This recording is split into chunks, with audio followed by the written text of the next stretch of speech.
Hi everyone, Sabrina from Campbell's Freedom Farm. Okay, the Midwest had a freeze advisory and frost, and so you could see we still have a little bit. It's going on 8, and for the most part everything looks pretty well. The strawberries still have their blooms, but some of the stuff I didn't cover, you know, there's always something you wake up in the middle of the night and it's like, ah. So for the potatoes, I think they're going to be okay. We had some coming up. So it was a light frost, really. You could see some damage, but with potatoes, I should have covered them, forgot them. But what we're going to do is the potato root itself is still good. Whether this foliage makes it or not, it might, but it'll shoot new leaves up. So, but what happens if you're not so lucky? You left some tomatoes out, maybe some other plants. Let me go in and show you, not all is lost. We could recover some of it. You just have to do it properly. So let me meet you inside. All right, so now we're inside, and as you could see, about 3 weeks ago we had a frost here. And do you want to come in and really zoom in? These sweet potato vines pretty much looked like this. They were dead. So, and then the same with the tomatoes. They were wilted over like this. This growth wasn't here at all. And so I said, okay, let's experiment.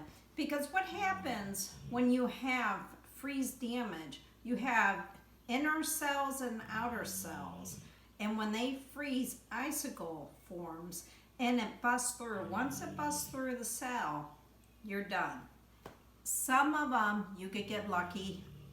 In this case, we did.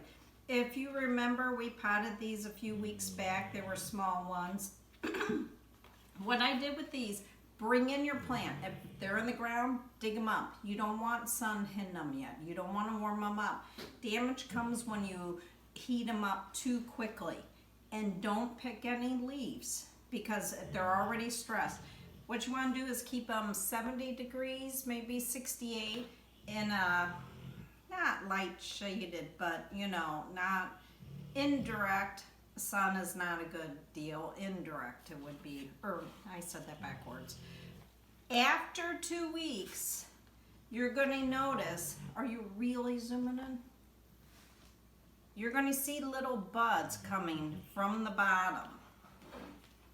See right here? And all of a sudden these shoots come out of the plant because the underneath of the plant was still okay. It's the top that was the problem. So in the tomato case, it's just going to come out on the side. It's going to make a new runner for the tomato. After time, this will die back naturally. At that time, you could clip it. But until that happens, don't mess with it. See this one? This one started coming on here. I'm not going to touch this. I'm not going to pull the leaves. I'm not going to anything. So with the sweet potato, after about 3 days, and keep them lightly moist, but don't drown them. I mean, there's a lot of damage already. You don't want any harsh conditions for them. I put them under my grow light, 2 inches from the grow light. And I kept them there for 3 weeks. First week, I thought this is crazy. It's a waste of space. All of a sudden, from the bottom, it started coming up. Now this one, I could kind of take off. It's ready to have some of the stuff come off. But otherwise, I'm not peeling it. So if you have frost damage, just dig them up or bring in the containers. Put them in a shaded area.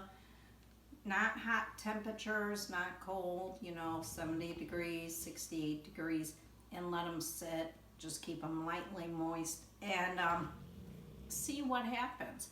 but it may not be a loss. It's going to be a slow start for them, but at least you have them. So this is Sabrina from Campbell's Freedom Farm. Please subscribe, like, and share. And any questions, just send them to me. Have a great day.